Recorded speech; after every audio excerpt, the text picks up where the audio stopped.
Si de algo saben las abejas, es de flores. Hay de todo tipo y para todos los momentos. Lo importante no es solo su color, tamaño o forma, sino lo que hace sentir cada una. Y para esos sentimientos trabajan. Igual que el Banco Central, que trabaja para hacer florecer la economía y que sientas estabilidad. Para ese sentimiento de tranquilidad. Para ese sentimiento de crecimiento y desarrollo. Para que la primavera llegue a todos los sectores y los planes de muchos den grandes frutos. Banco Central de la República Dominicana, 75 años trabajando por una estabilidad que se siente.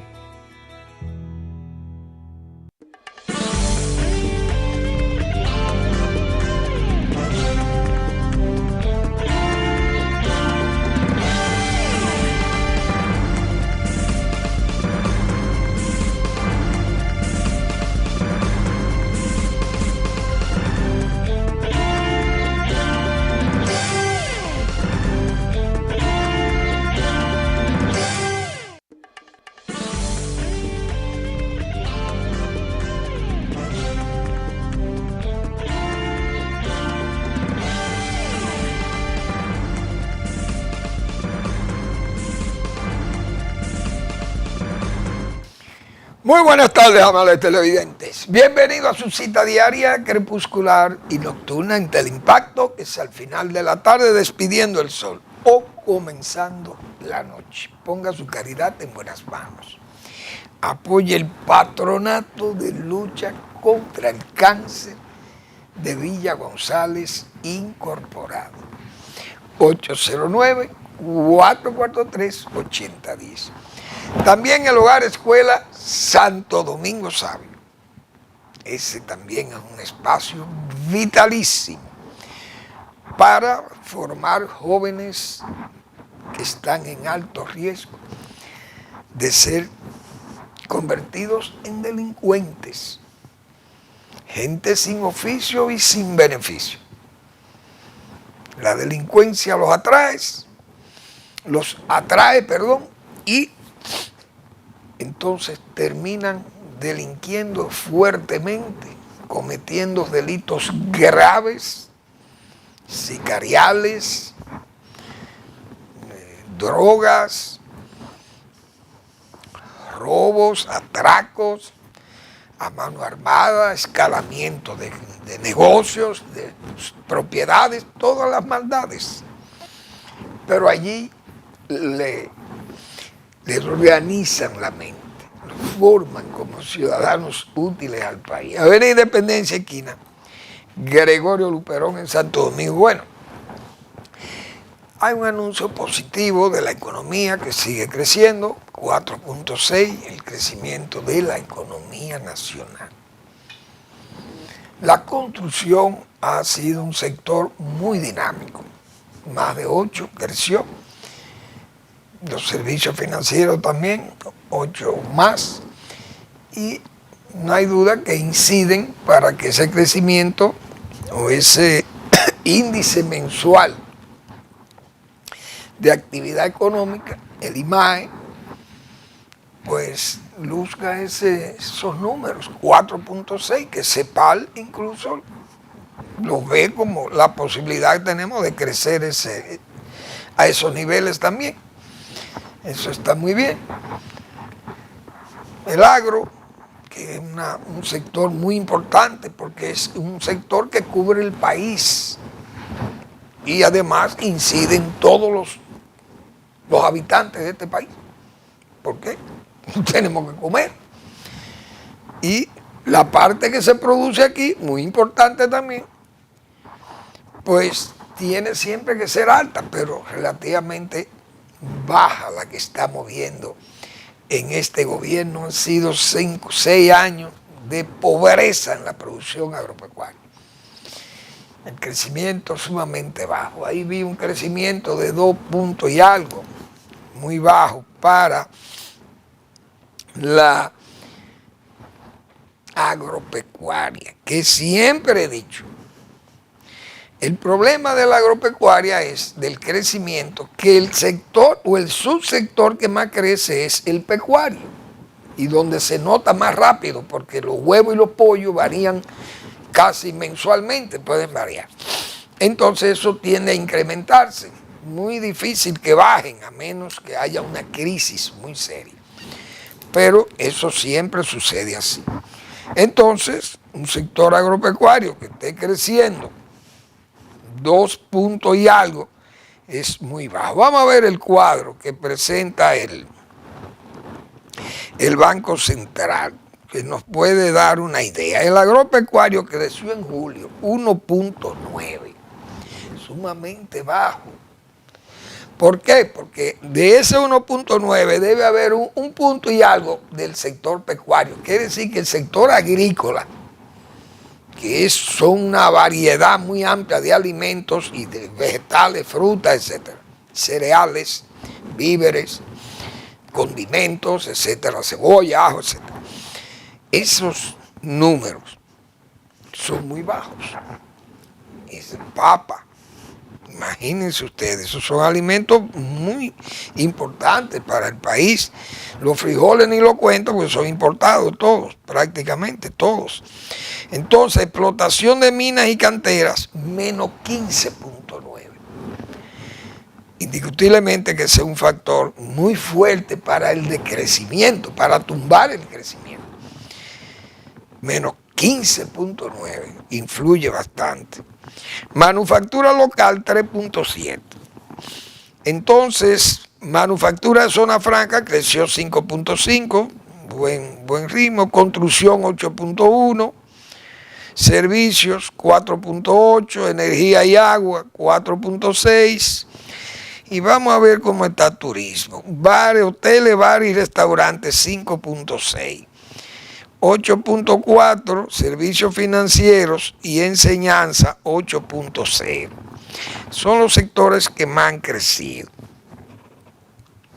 de todos los sectores medidos. Transporte y almacenamiento 5.2. Bien, en el periodo de enero-julio, agro 2.4, sumamente bajo en 6 meses. Y eso que ahí está la cosecha arrocera. Es decir, ahí está el grueso de la cosecha arrocera de primavera, que tal vez es que le queda esa fuercecita al área agrícola. Pero el resto de ese crecimiento yo estoy seguro que es del área pecuaria, leche, carne, de pollo, huevos. Ahí es que se registra cerdo. La producción está muy baja porque no hay prácticamente, las importaciones de carne son, dicen los números aduanales, dicen que más de un 85% de la carne que se está consumiendo es importada, la carne de cerdo. Entonces imagínense, los embutidos, tienen que importar carne, las embutidoras, porque la producción local se ha caído.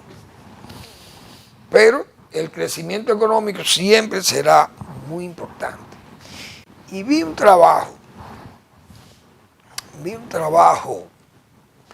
muy bien ponderado por un economista, Jesús Gerardo Martínez. Escribió para el periódico Acento un trabajo sobre el comportamiento del crecimiento de esta economía, del PIB principalmente, en los 28 años que tiene Valdés al frente del Banco Central. Y él dice que de 22 mil millones de dólares, señores, esto ha crecido a 140 mil millones de dólares. Es la riqueza, el Producto Interno Bruto del país. Es decir, todo ese incremento lo ha absorbido el propio Valdés, que es quien ha estado al frente del Banco Central. Y tomando en cuenta, señores, hay que ver lo que pasó aquí, esa devastación que hubo 2000-2004. Es decir, aquel bosque talado, si cabe la metáfora aquí, de la economía nacional, cómo estuvo ese comportamiento díscolo de aquel gobierno, más la crisis bancaria, eso todo se combinó. Y aquí no había dólares ni para importar un quintal de maíz para esos pollos y para los cerdos. Aquello era un mosquero, como dice. El país estaba en expirante. Siempre hemos dicho eso. Desde que anunciaron que Valdés iba a ser el gobernador de nuevo, comenzó a estabilizarse. Las cosas comenzaron como... La gente comenzó a respirar, los inversionistas y todo aquello. Y de ahí en adelante no ha parado Valdés de dirigir el área del Banco Central desde el 2004, con la intermitencia 2000-2004. El señor Martínez hace todo un desglose de todo ese comportamiento que ha habido y cómo ha enfrentado esa administración de la gobernación del Banco Central, cómo ha venido enfrentando las crisis. Primero esa crisis del 2004, señores, para hacer crecer esta economía. Pero un país que estaba desvencijado, que no había dólar, no había de nada, ni podían pagar. Yo recuerdo 12 sanciones de pago cerradas. Entonces, indiscutiblemente que el despegue se vio y el crecimiento comenzó en forma acelerada y ha tenido un promedio de más de 5% de la economía en promedio durante todos esos años, señores. Y un control de la inflación que nunca ha pasado entre 4 y 5. Máximo 5, pero ahora subió a 5 y algo, pero hay que ver la crisis de las guerras, todo este desorden que ha creado Estados Unidos e Israel. Entonces, indiscutiblemente que eso ha afectado y ha encarecido las cosas, los fletes, etcétera, los combustibles, los alimentos, los medicamentos, todas las cosas que importamos, maquinaria, etcétera, se han incrementado. Pero el señor Martínez solo ponderó la parte económica. Ahora yo, viendo ese trabajo que él hizo, me atrevo también a buscar la lectura política de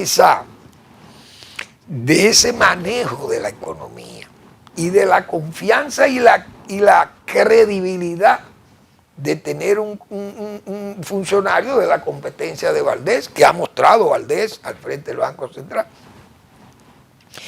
Y yo he dicho, la lectura política o la lectura de lo político ahí es que los 4 presidentes con los que ha trabajado Valdés, he dicho varias veces aquí, ganaron la reelección. Es decir, no es coincidencia diríamos por arte de birlibirloque, que han ganado las elecciones. No, ganaron las elecciones por esa estabilidad que crea en la economía. Y es muy importante que se vea eso. Es muy importante que se vea eso, porque eso es un compromiso para que sigamos con esa política macroeconómica, esa estabilidad de la macroeconomía. Es muy importante que ya eso se asuma como modelo, porque no pueden ser coincidencias. Repito, Balaguer se religió. Valdés, lo voy a mostrar por ahí, hay una imagen que yo quiero que mi amigo Eric, que es tan amable, me ponga. Miren esa imagen, ahí está el doctor Balaguer juramentando por primera vez como gobernador del Banco Central a Héctor Valdés. Jovencísimo Héctor Valdés ahí, porque eso es bien atrás, señores, de los años 94, yo creo por allá. Eso hace muchos años. Entonces, siempre he dicho yo aquí, está bien, muy bien, siempre yo he dicho aquí, y es una verdad formidable esa verdad, una de las grandes virtudes que tiene un presidente de la República es saber escoger a sus colaboradores. Balaguer se equivocó pocas veces escogiendo a sus colaboradores y sabía dónde ponía a cada quien, guardias, policías y funcionarios. Claro, muchas veces nombraba mediocres, pero él tomaba como decía, como tenía el mando, Balaguer sabía quién eran mediocres y quiénes no. Y esos mediocres, o que se deslizaban por actos de corruptela y cosas de eso, Balaguer lo quitaba al año. Antes del año estaban separados del cargo. Los ineptos o los corruptos. Corruptos con evidencia, porque Balaguer sabía que había una corrupción en todos los sitios. Me decía que eso era sistémico. Pero Balaguer sabía hasta dónde. Y no te dejaba que tú arrastraras toda la institución a la corruptela. Y él sabía que tú te habías buscado tu pesito, te quitaba. Y ya tú tenías que salir. Por eso es que usted no veía esas grandes fortunas. Cuando lo quisieron acusar de los 300 millonarios, yo no, esos son 300 ingenieros que han hecho obras millonarias y son millonarios. Son más de 300 millonarios, que lo mismo lo había dicho él. Que la gente, los adversarios, entendían que era una confesión, a confesión de parte, relevo de prueba, para aquellas acusaciones de corrupción generalizada, pero que la corrupción era del dinero que no se recaudaba. Pues el dinero que se recaudaba no se corrompía, porque es que Balaguer manejaba el 80% de ese dinero. El resto se lo dejaba era para trabajitos a los funcionarios. Pero en la administración del dinero robado, eso era otra cosa. Pues ya usted, evasiones de pago de impuestos, evasiones de pago de aduana, etc. O se cogían bienes públicos por ahí, lo negociaban, pero Balaguer no le soltaba lazo a nadie. Eso lo administraba él. Pero fíjense la calidad del hombre. ¿Cómo escoge a Valdés? Miren dónde anda Valdés todavía. Probando que eso es una virtud de un presidente, saber escoger a sus colaboradores. Y Trujillo, que tenía muchas luces y tenía buenos salomones, también supo escoger a Balaguer. No se equivocó cuando escogió a Balaguer, porque miren el poderoso hombrecillo que nos dejó Rafael Leónidas, escogiendo a Balaguer. No se equivocó, sabía el talento que había ahí. Entonces Luis Abinader parece que le dijeron, ya él tenía un candidato para quitar a Valdés. Óiganlo bien. Y parece que encontró algún Salomón. O vino una llamada tal vez de uno de esos organismos de crédito, como el fondo y esas cosas, y le dirían en la transición, presidente Abinader, ¿qué usted piensa hacer con el señor Valdés? No, ya yo tengo un candidato para sustituirlo, un hombre, el que yo tengo es tan bueno o mejor que él. Mire, tenga cuidado, para que usted no termine en el hondón, como le pasó a su socio, de este cruce del desierto, que dejó este país en una sala de cuidados intensivos. Tenga cuidado y consulte con Valdés a ver si él quiere quedarse también, porque él es independiente. Y ese caballero que se llama Luis Abinader tuvo que consultar con Héctor Valdés. Entonces se dio cuenta, y eso vamos a llamarle que es una virtud también de Luis, entender el mensaje, y entendió el mensaje. Por eso yo le recomiendo a las personas que leen los periódicos digitales, que se lean ese periódico en acento.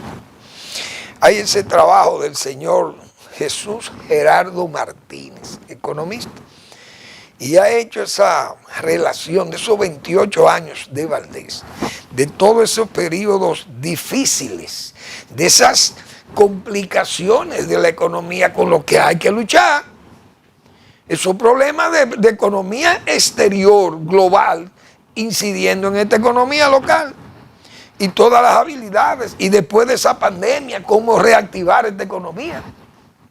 Y cómo Valdés tomaba decisiones de mandar 225 mil millones de pesos al mercado y luego saber recogerlo a tiempo para que ese dinero no creara una inflación por encima de lo que ellos tenían planeado. Todas esas decisiones de políticas públicas, de políticas económicas y monetarias, financieras, indiscutiblemente que han incidido en la estabilidad del país. Por eso es que Valdés, en esos 28 años, digo yo, todos los que fueron a la reelección, la consiguieron. Balaguer se religió Leonel Fernández, se religió y religieron también al PLD en el 2012. Danilo Medina se religió también con Valdés y Luis Abinader se religió también estando Valdés al frente. En el periodo que no estuvo Valdés, que lo cancelaron del Banco Central, señores, fracasó el que lo quitó y fracasó la economía nacional, que colapsó. Fíjense ahí cómo coincide esa falta de visión del que funcionaba en ese momento en el Estado, como desesperado, díscolo, sin asesoría, creyendo lo que sabían de todo, y vinieron y lo que le hicieron fue que le dieron una patada al hormiguero económico de este país. Y así terminamos, comidos o picados por ese hormiguero o por ese avispero que creó ese desgobierno 2000-2004. Bueno, hay que hablar de las drogas también, porque aquí en este país hay muchos problemas.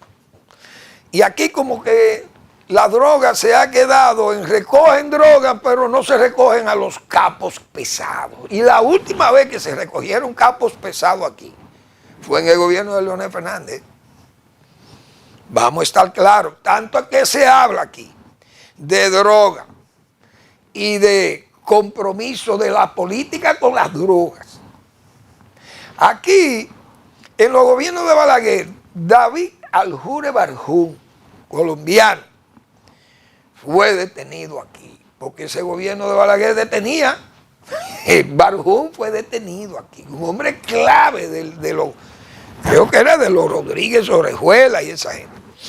Se detuvo a Florian Félix, es decir, se detenían los grandes capos, más todos aquellos escándalos que hubo con las drogas, y en esos momentos se detuvieron esos capos. Y tiene que haber una disposición oficial, pero este gobierno ha agarrado muchísima droga, como se dice, pero no agarra a los capos, a los pesados capos no lo detiene. ¿Por qué? ¿Qué es lo que está pasando? Ahí hay una denuncia que vi en el Nacional. 270 paquetes de cocaína fueron robados por policías militares o policías militares o policías oficiales y rasos o clases del muelle de Jaina. Y eso se ha dejado así, no se sabe quiénes son los delincuentes que se han robado se robaron unas armas, se robaron unas balas, qué sé yo, que le vendieron al chorizo de Haití, a ese grupo bandolero de haitianos. Pero ¿y dónde están presos esa gente? ¿Dónde están los militares y los policías involucrados en todos estos desórdenes de droga y de todo y no se sabe nada? En este gobierno no se ha agarrado un capo. Sin embargo, en el gobierno de Leonel Fernández, que se critican y estos gobiernos hablan diciendo que Leonel es un capo. Cayó Quirino, cayó Toño Leña, cayó Figueroa Agosta, o tuvo que salir huyendo y dejar, como se dice, la sábana por un canto. Figueroa, Toño Leña, Quirino, Macón, toda esa banda de Quirino, todos esos muchachos detenidos y extraditados, pero detenidos aquí. Pero en este gobierno han agarrado más droga que todo el mundo y hay una vanagloria. Pero todavía no han agarrado un capo. Hoy, ayer, vimos en el periódico 1.360 paquetes de droga, kilos de droga. Pero agarran a pecadores. Gente que anda en una yolita y es el que recoge los bultos. Pero ¿usted cree que ese es el dueño de la droga? Pero en este gobierno no han agarrado un capo y los pocos que están extraditados políticos es porque lo ha reclamado Estados Unidos, pero no es que este gobierno lo ha detenido tampoco. Diputados, y ahí están los políticos, que todos lo sabemos. Más todos los casos en justicia, no hay uno que haya condenado a nadie. Aquí no condenan capos. Entonces, Estados Unidos, fíjense lo que es la determinación. Donald Trump, que es expeditivo en sus contundencias, en sus promesas contundentes que hizo. Dijo a los capos mexicanos que se preparen. Y después de la pausa yo voy a leer los nombres de todos los capos que México ha tenido que mandarle al señor Trump a las cárceles de los Estados Unidos, porque Estados Unidos los reclama por, como dicen, por manadas. Pero aquí no agarran capos pesados, y menos si son políticos, son todos ahí. Yo recuerdo un caso de un diputado, una diputada de por el Ceibo, que se dio del PRM, involucrado el PRM hasta los tuétanos. No hay uno detenido ni juzgado localmente. Vamos a la pausa.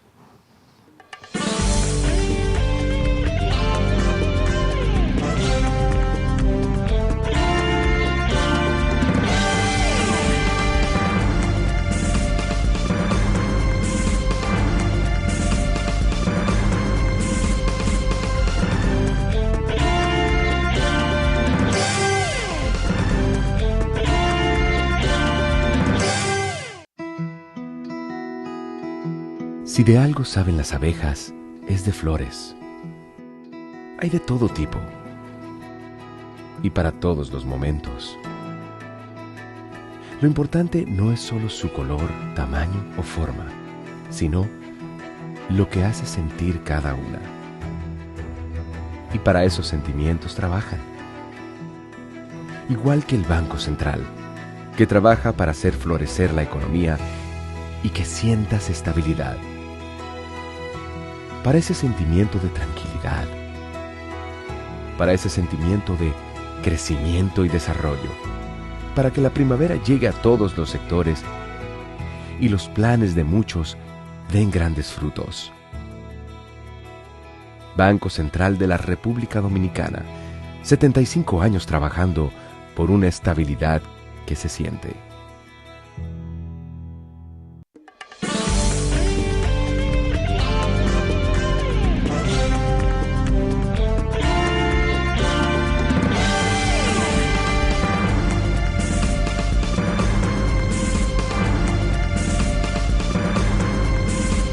Bien, Estados Unidos reclamó, señor, y tiene preso allá a Joaquín El Chapo Guzmán, preso en los Estados Unidos y condenado ya. Genaro García Luna, ese fue un hombre clave, yo me acuerdo, ese tipo yo creo que fue, eso era un ministro o jefe de las Fuerzas Armadas, no sé quién sea, era un hombre con un cargo de ministro, ese García Luna. Lo detuvieron allá en México, en Estados Unidos. Ismael El Mayo Zambada, Ovidio Guzmán López, Rafael Chazo Quintero, creo que se llama, o Claro Quintero, no sé. Miguel Ángel Treviño. Esos caballeros todos están presos en los Estados Unidos, son los principales cabecillas de la droga, del crimen en México, están todos presos allí. Quedan los chapitos, que ellos lo van, ya dice la DEA que lo va a recoger también, y hay que mandárselo, y México ha tenido, la Sheinbaum ha tenido que mandarle los capitos, los capos y los capitos, lo van a tener que mandar a todos. Y eso está muy bien, porque hay que ponerle freno al desenfreno, pero aquí no hay un capo que caiga preso, incluso en el gobierno de Danilo Medina. Hubo un colombiano que le decían Machete, un tipo, un criminal, 40 asesinatos se le cargaban a ese señor en Colombia. Jiménez, no me acuerdo cómo se llamaba el tipo, era apellido Jiménez, pero le decían Machete, 2019. Y la propia, yo creo que los mismos policías colombianos vinieron y lo agarraron, porque él vivía en Punta Cana haciéndose pasar como venezolano. Y yo me acuerdo de ese caso, que decían que eso era una casa de Maduro, y que eso era de unos venezolanos, y que salieron, eso era un colombiano haciéndose pasar por venezolano. Ese Machete, Jiménez, pero se lo llevaron a Colombia, tipo peligrosísimo. Pero en este gobierno no han agarrado un capo de calidad. Y entonces, ¿qué es lo que pasa con la droga? Aquí ni lo juzgan tampoco. Aquí no hay un caso que se haya juzgado de droga, pesado no lo hay. Y a Barjún lo juzgaron aquí en el gobierno de Balaguer, y a Florian también. Pero no sabemos qué es lo que está pasando, qué connivencia que hay con la droga, por fin, en este país.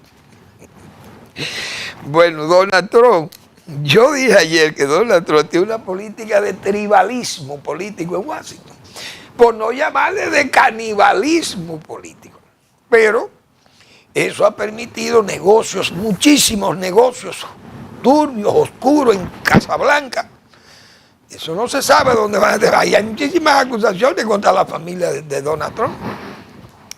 Pero veo un titular que las petroleras se han forrado de dinero, dice Diario Libre, con toda esta política de guerra de Donald Trump. Entonces, lo que ha habido un gobierno corporativo que se ha dado a la tarea de canibalizar la política en Estados Unidos. Señores, lo que acaba de pasar con Canadá, eso es algo horrible. Canadá, un país que exporta el 95%, dicen ellos, de energía, de hidrocarburos, gas, de uranio y muchísimas cosas que le venden a los Estados Unidos. Esos estados del norte, yo creo que solamente a los demócratas que le van a vender electricidad. Ustedes se imaginan esos estados de Michigan, Minnesota, esos estados como Maine, ahí hace frío, óigame, si no les mandan esos gas y esas cosas a esos gringos para calentarlo ahí, esos canadienses, eso va a traer muchos problemas. Pero Donald Trump es un fracasado, porque él no quiere entender a lo que yo decía ayer, esa expresión de Jorge Luis Borges. Hay que tener mucho cuidado para usted seleccionar a sus enemigos. Y Donald Trump no ha tenido esa delicadeza, ese cuidado. ¿Por qué?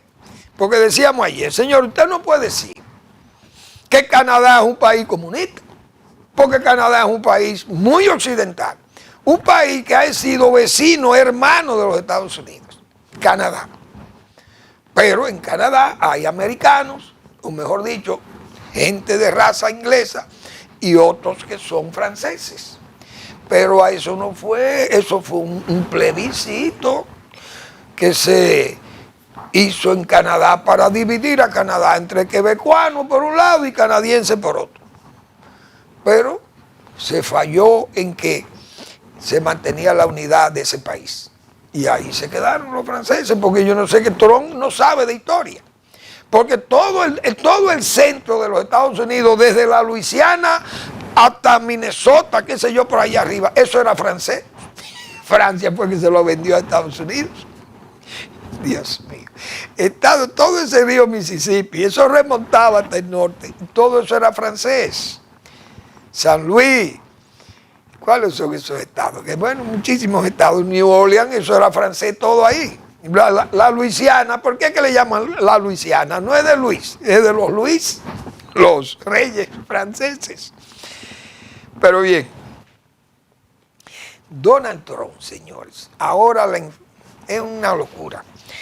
Es decir, no quiere saber de comunistas. Yo creo que era más acertado con el caso del de Manhattan, el de Nueva York. El alcalde de Nueva York es comunista, musulmán comunista, porque ahora quiere dañar a los colmaderos dominicanos y latinos que tienen su bodega. Ahora quieren inventarse de que unos supermercados del gobierno tipo Inespre en Nueva York para que la gente vaya y compre más barato, pero va a quebrar a los bodegueros. Bueno, es un pleito que ya hay casado en Nueva York. Entonces Donald Trump señala como los comunistas. Él no quiere saber de comunistas, pero los comunistas son los enemigos predilectos de él, o son sus enemigos íntimos. Es decir, China, Rusia, Corea del Norte e Irán. Pero esos son los comunistas. O Lula es comunista, Lula que gana por elecciones. O la Sheinbaum que ganan por elecciones. Ellos son de izquierda, son comunistas, pero ganan por elecciones. Pero el de Irán gana por elecciones. Y el de Corea del Norte, y esos son los amigos de Donald Trump. Entonces los enemigos son, los demócratas son enemigos de Donald Trump. ¿Para dónde que va esto? Entonces Estados Unidos es un país que anda en un canibalismo político. Aquellos son comunistas, Ucrania, que está luchando por defender la democracia y ser una especie de freno, de muro al autoritarismo y al genocida ruso. Entonces él quiere que Ucrania se rinda. Le niegan todas, hasta el loco este de Elon Musk, que otro también, que anda también en disco. Le niega el uso del Starlink, de los satélites, a Ucrania. Es decir, hay una conspiración para dañar a Ucrania, pero es para dañar a Occidente, porque Occidente es parte de esa lucha, Europa. Entonces, ahora estamos nosotros en la influencia de Estados Unidos, que en forma maniquea, nosotros no le podemos comprar a los chinos, pero ellos le pueden vender a los chinos. Los chinos son malos si nos venden a nosotros, o si hacen negocio con nosotros, o hacen inversiones con nosotros. Pero si los chinos hacen inversiones con Estados Unidos, son buenos. Y entonces, ahora tenemos problemas. Nos cargan aranceles porque negociamos con los chinos que hacen trabajo forzoso. Pero y ellos no le compran a los chinos que hacen trabajo forzoso, le compra a Estados Unidos, qué sé yo, 15 billones de dólares a China. Y entonces, pero China explota las minas de uranio, las minas de tierras raras, en África usando, sí, ahí sí es verdad que usan esclavos, los chinos. Y Estados Unidos compra gustosamente esos materiales que China luego los prepara y se los manda a Estados Unidos. Ahí está bien el negocio. Es una forma maniquea. Entonces nosotros no podemos negociar con los chinos porque eso es malo.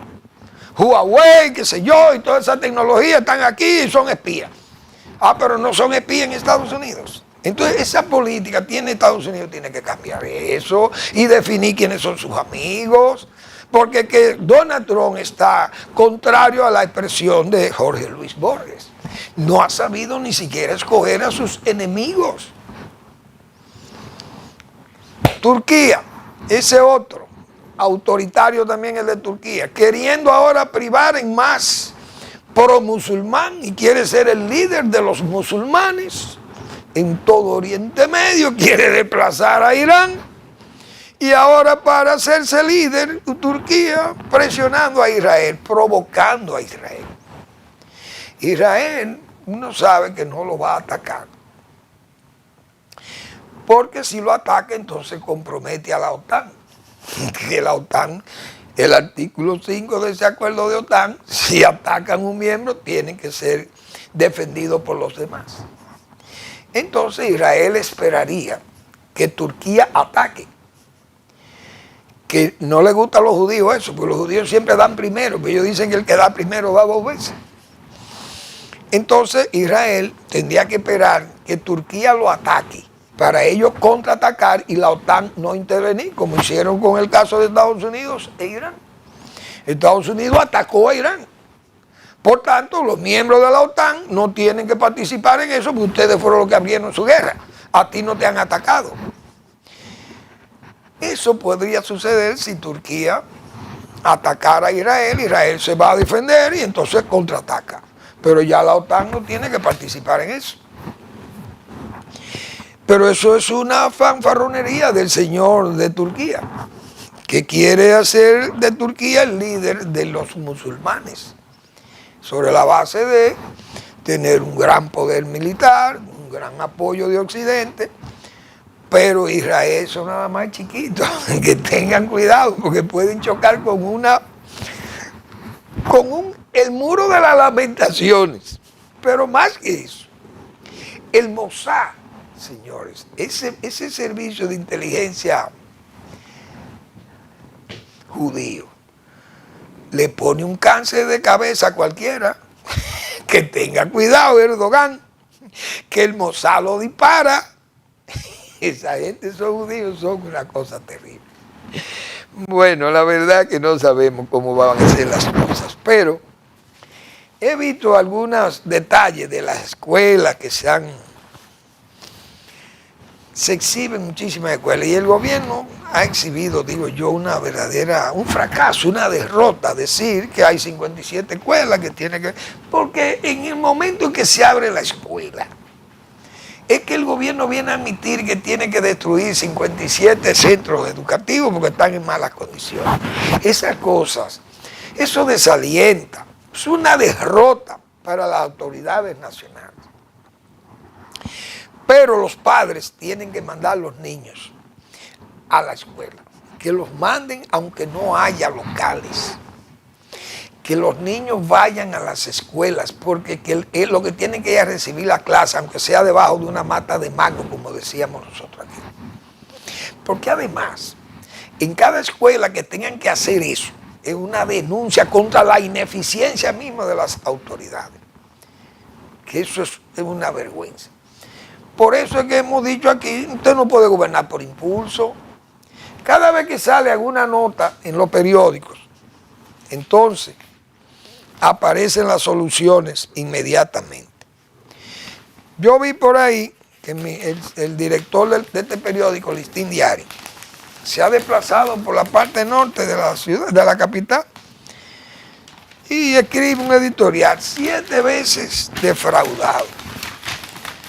Esos territorios que están aquí abandonados y que le ofrecen las cosas, le prometen obras, asfaltarle, mandarle una clínica, o ponerle una ambulancia, o ponerle la luz, etcétera, etcétera, o arreglarle la escuela, pero no le hacen eso. Se quedan en las promesas vacías. Entonces, huelgas. 7 veces defraudado, dice Miguel Framul aquí, un editorial. Pero no se preocupen, señores de Villa del Norte, ustedes serán atendidos. Porque este gobierno solo atiende por impulsos. Desde que sale una noticia como esta, ustedes verán a Obras Públicas desplazándose a pavimentarle calles, a hacerle contenes y acera, y a todas las obras que sean necesarias. A los pobladores de esta zona que se preparen, que van a ser atendidos. Porque este gobierno solamente actúa como los resortes. Cuando usted lo aprieta, hunde, y el resorte luego, cuando lo sueltan, sube. Así pasa con él. Todas estas querellas, todas estas quejas, huelgas, 7 huelgas han hecho esos pobladores por ahí. Ha podido determinar Miguel Framul, que se ha desplazado a la zona y ha hecho un contacto directo con los pobladores de esa zona norte de la capital, o del Distrito Nacional, o del Gran Santo Domingo, no sé, pues eso pertenece a Villamella ya, y el Santo Domingo Norte es un municipio. Pero así es que andamos, en este gobierno se ha seguido andando así. El Mocoso Puello, se preparen, eso va a ser atendido. Denuncian precariedad en Mocoso Puello. Eso, desde que salen los periódicos, ya mañana debe estar el señor Landrón ahí, debe estar ya. Yo no dudo que fuera esta tarde, o temprano cuando vio la nota. Se desplazó para el Mocoso Puello a ver qué es lo que falta para mandárselo inmediatamente. ¿Usted cree que usted puede gobernar así? Así no se puede gobernar, señores. Usted tiene que ponerse a pensar, a organizarse. ¿Qué cosa es la que vamos a hacer? ¿O acaso no se hacen presupuestos anuales para usted atender las deficiencias? Entonces usted es muy cómodo, usted pasarle revista a ver qué es lo que está pasando. El presidente debiera utilizar esa semanal, o esa agenda semanal, como él le llama ahora, para cuestionar a cada uno de esos funcionarios que se ha puesto a hablar muchísima vacuencia y a ofrecer y a decir muchísimas cosas, y a engañarlo a él mismo. Mire, fulano, estamos en el mes 8 del año. Esto es una suerte de ruta crítica. Yo quiero saber cuál es el estado de estas obras que usted me dieron a mí, que yo leí el 27 de febrero en el Congreso. Yo quiero que usted me diga cuál es el estado de esto, cómo va esto, fulano, fulano. Y el que no me responda claramente ahí, porque el presupuesto está ahí. Entonces se presupuesta dinero para no ejecutarlo. ¿Qué es lo que está pasando? Y usted decida, presidente, saque a esa gente de ahí, el que no funciona o el que no ha hecho la cosa bien, que es lo mismo. Entonces, eso es determinación. Y el que no, el que predica y no vive como dice predicar, hay que echarlo para atrás porque es un charlatán. Vamos a la pausa.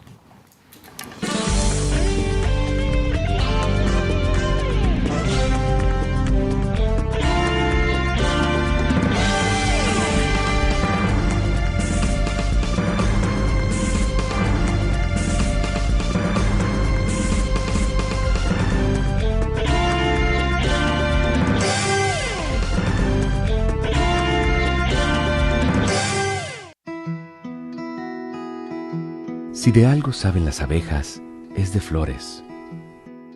Hay de todo tipo y para todos los momentos. Lo importante no es solo su color, tamaño o forma, sino lo que hace sentir cada una. Y para esos sentimientos trabajan. Igual que el Banco Central, que trabaja para hacer florecer la economía y que sientas estabilidad. Para ese sentimiento de tranquilidad, para ese sentimiento de crecimiento y desarrollo, para que la primavera llegue a todos los sectores y los planes de muchos den grandes frutos. Banco Central de la República Dominicana, 75 años trabajando por una estabilidad que se siente.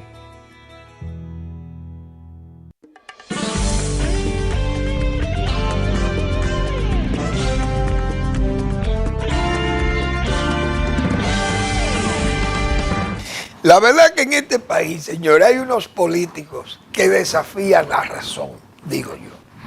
Porque aparece un señor, un diputado de San Juan de la Maguana, creo que apellido Ramírez, y ese caballero es un diputado del PRM. Entonces él dice, como sanjuanero que es Danilo Medina, que se le haga un homenaje en el Congreso de reconocimiento al buen presidente que fue Danilo Medina. Pero no al buen presidente, no al mejor presidente que ha tenido el país, Danilo Medina. Dice el caballero. Cuando otros consideran a Danilo Medina una suerte de Juliano el apóstata, digo yo. Aquel señor, aquel papa o antipapa que prácticamente quería desmantelar el Vaticano, la Iglesia Católica, llevársela y tirarla por un zafacón. Un papa, Juliano, el papa Juliano, el apóstata. Porque este señor Danilo Medina lo que hizo fue llevarse al PLD y destruirlo. Ahora, si usted quiere hacerle un homenaje al PLD, hágaselo al PLD por todo su trabajo que hizo el PLD. Pero ¿cómo se explica que usted, siendo un diputado del PRM, haga una propuesta tan descabellada de este tipo como para que sus compañeros forzarlo a gente que diga, ¿por qué yo tengo que votar por Danilo Medina? Gente del PRM o gente de la Fuerza del Pueblo o de las demás fuerzas que hay allí en el Congreso, que a darle un voto de reconocimiento a Danilo Medina por el gran trabajo que hizo. Pero si eso son la gente del PLD, le dicen, pero este es Juliano, el apóstata, repito. Pero además, ¿cuál fue la gran obra? Porque el PLD en su conjunto, usted dice, bueno, Leonel Fernández hizo una parte y Danilo Medina hizo otra parte de su obra. Pero usted cree que repartir 61,000 millones de pesos en forma alegre y populista, simple y llanamente para buscar la reelección y el liderazgo del PLD, actuando como Juliano el apóstata, para destruir a Leonel Fernández y quedarme con el PLD y reelegirme a las veces que me dé la gana. Y usted merece un reconocimiento congresual a Danilo Medina. ¿Cuántos canales de riego hizo ese gobierno? ¿Qué aplicó en reforma agraria? ¿Qué hizo? ¿Cuántos hospitales? Hizo una plaza allí, sí, pero Leonel Fernández hizo plaza, Balaguer hizo plaza, hizo hospitales, hizo de todo. Y entonces, porque Leonel Fernández terminó la Plaza de la Salud, hizo la de Villamella, terminó el hospital Juan Bosch, hizo 5 hospitales en la periferia de Santiago y el HOM lo terminó. Entonces hay que darle a Danilo Medina un reconocimiento por su gran trabajo en el área de la salud. Explíqueme.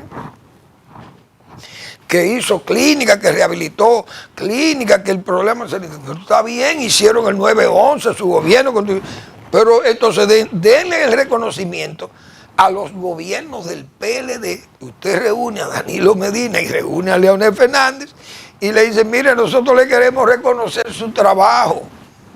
Bien, si los demás lo quieren aceptar, pero no se invente algo, un sectarismo de este tipo, para como incordiar a los demás compañeros suyos en el Congreso. ¿Y cuál es la gran obra? Un gobierno que prostituyó la administración pública. Porque todos estos escándalos. ¿Cómo usted va a premiar a Trujillo, por ejemplo? Pero yo prefiero premiar a Trujillo. Digo yo, ¿por qué?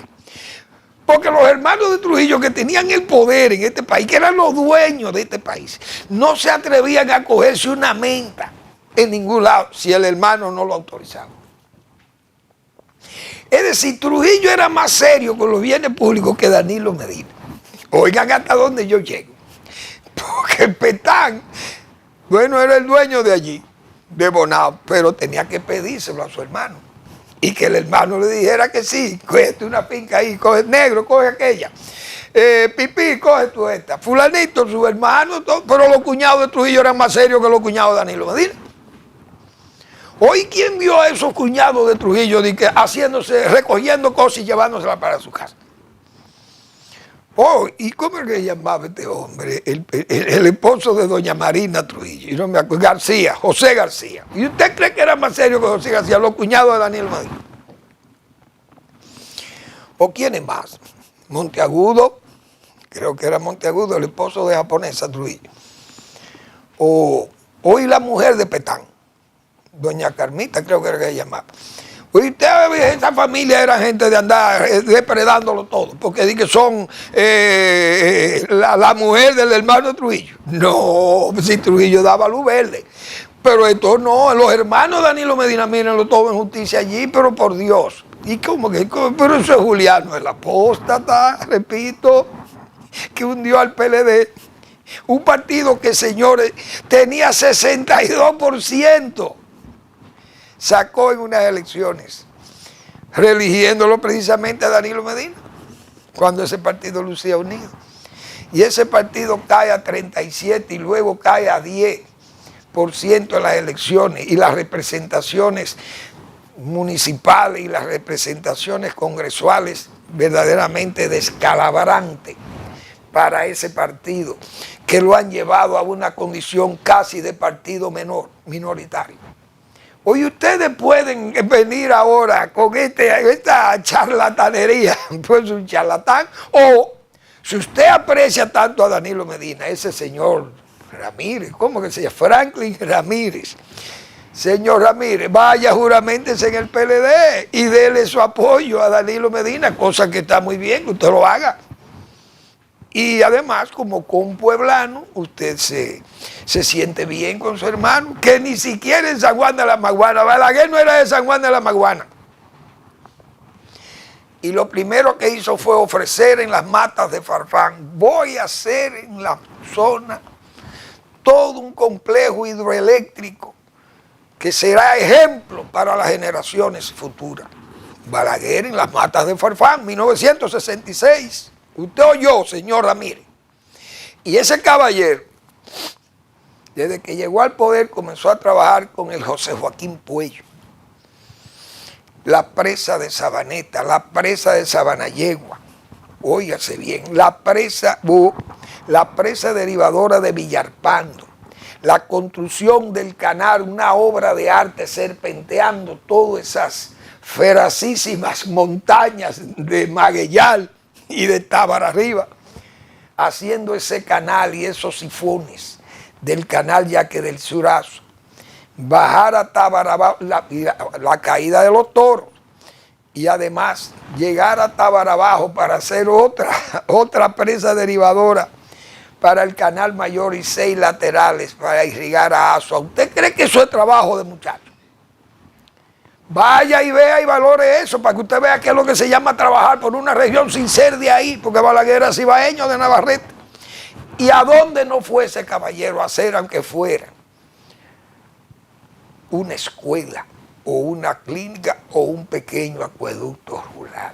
¿Dónde no fue Balaguer? Pregunta Manuel Fermín. Gracias por su atención. Nos vemos mañana en otra entrega de Al Final de la Tarde, despidiendo el sol o comenzando la noche.